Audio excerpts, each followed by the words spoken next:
Hello everyone. Let's do the very first chapter of your supplementary reader. It so happened for class 8 and the chapter name is How the Camel Got His Hump. The story How the Camel Got His Hump is a story from Rudyard Kipling's collection called Just So Stories. The story is set in the deserts of Arabia. It's a fictional story.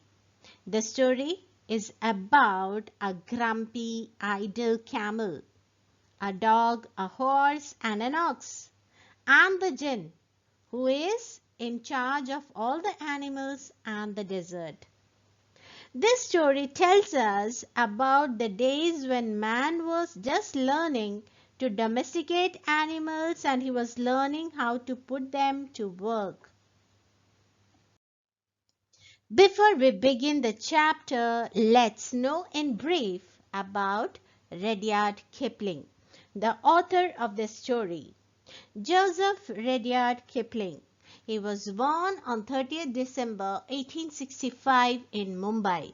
He died on 18th January 1936 at the age of 70 in London, United Kingdom.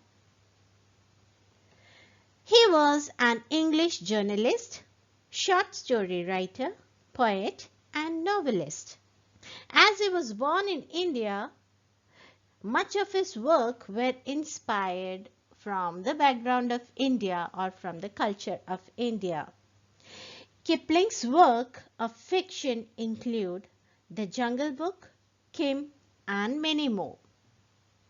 His poems include If, The White Man's Burden, Mantley, Gangadin, Boots, and many more.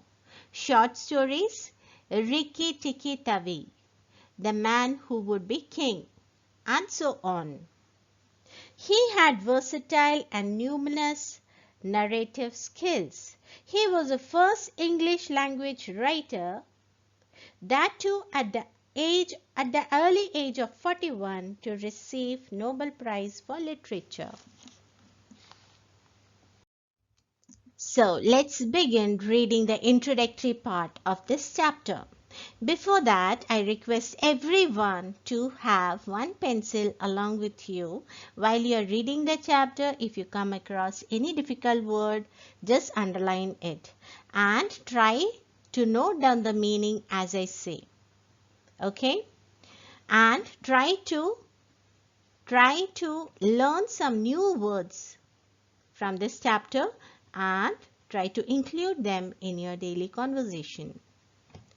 So let's start reading. The world had just begun and the animals were working for humans. There was one lazy animal that did nothing and said nothing but humph. Even the clever jinn was at his wits' end. Now what does this mean? Wits' end? That is completely puzzled and not knowing what to do.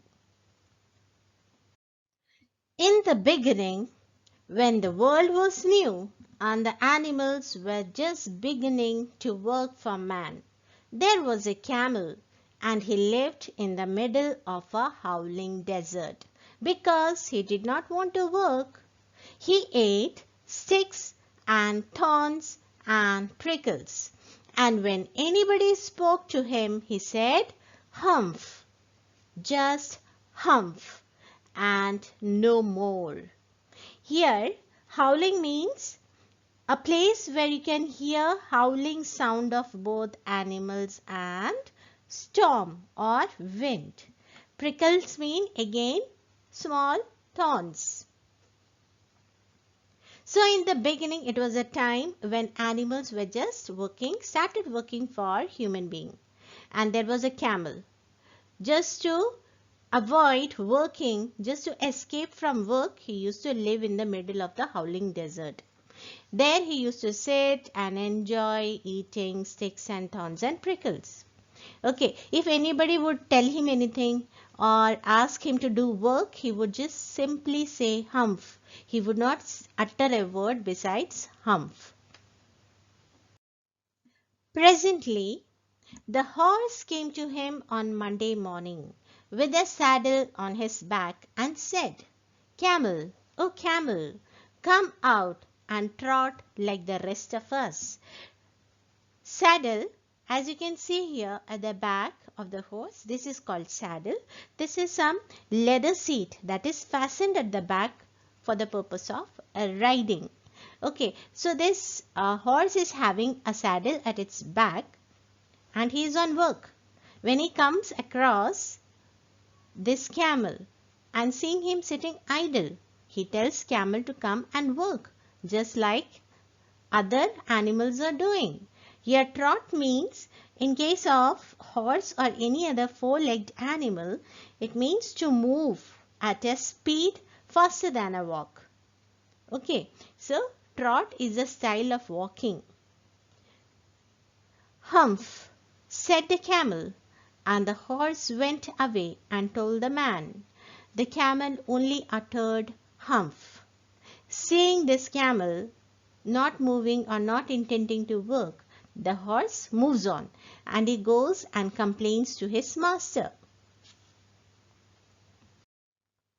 Presently, the dog came to him with a stick in his mouth and said, "Camel, oh camel, come and fetch and carry like the rest of us."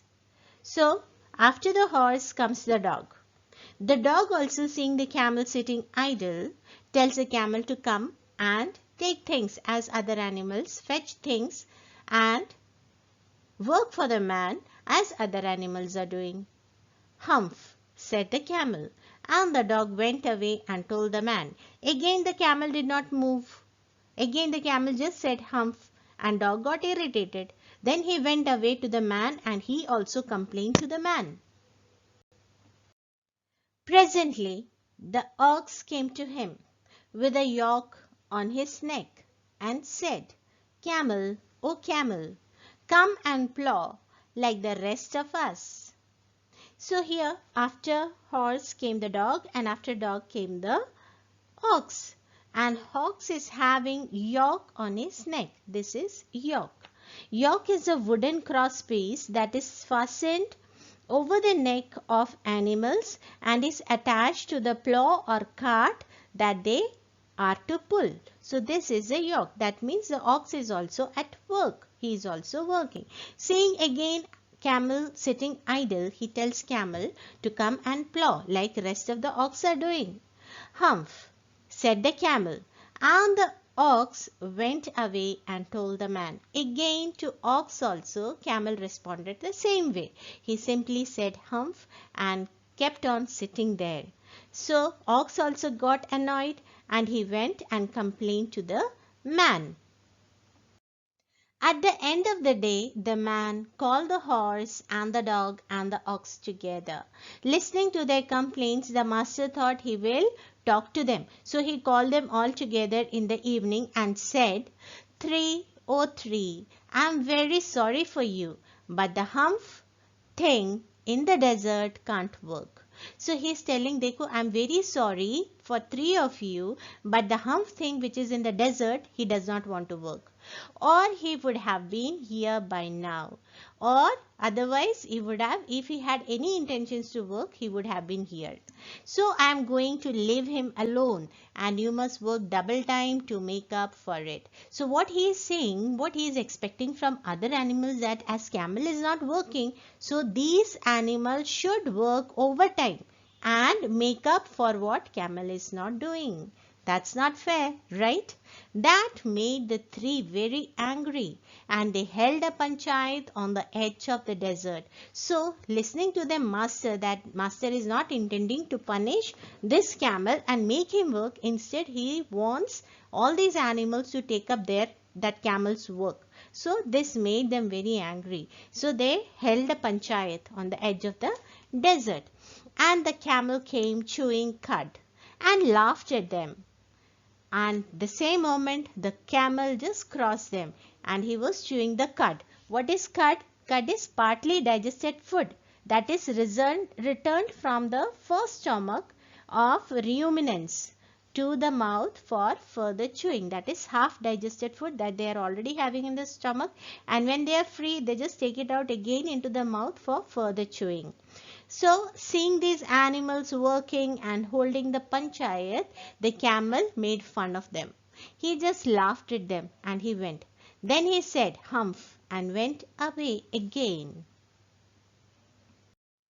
Presently there came along the jinn, who was in charge of all deserts, rolling in a cloud of dust. So here you can see the word jinn. The spelling is D-J-I-N-N, but here D is silent. And what is this jinn? As per Islamic belief, they are the supernatural creatures. They are either spirits or demons. We have seen this fantasy character in Aladdin's story, in which Aladdin rubs the chirag and the cute jinn comes out to fulfill his master's wish. So let's see what's the role of jinn here. So here came the jinn who is in charge of all the deserts, and he was like rolling in the cloud of dust. Jinn of all deserts, said the horse, is it right for anyone to be idle? As soon as the animals saw jinn when they were having the panchayat, immediately they started complaining to jinn also, because when they complained to their master, it did not work out. So they are trying to try their luck in front of jinn. So the horse is asking, is it right for anyone to be idle? Can anybody just sit idle like this and other animals are working? Certainly not, said the jinn. Well, said the horse, there is a thing in the middle of your desert with a long neck and long legs, and he hasn't done a stroke of work since Monday morning. He won't trot. So what he is telling, that he doesn't know the name of the animal, that thing. So he is referring it as that thing. And just to explain jinn that how it looks like, he is saying that there is one thing in middle of the desert which has long neck and long legs. It does not want to work. What does stroke means? Stroke means to move hands gently to work. So what he is saying, that this animal, this thing with long neck and long legs, has not moved his hand even gently to do any work since Monday morning, and we all are constantly working for our master. He won't trot, he won't move. Whew, said the jinn, whistling. That's my camel. What does he say about it? So immediately jinn could make out whom he is referring to. So he said, that's my camel. And what is he saying? He says, humph, and he won't plow, said the ox. Now the ox is speaking. He says that this animal would only say humph, and he will not plow. Very good, said the jinn. I will humph him, if you will kindly wait a minute. So the jinn is telling, okay, it's fine, I will humph him, and you have to just wait for a minute. This is the end of part 1. We shall continue with this chapter in next video. Thank you.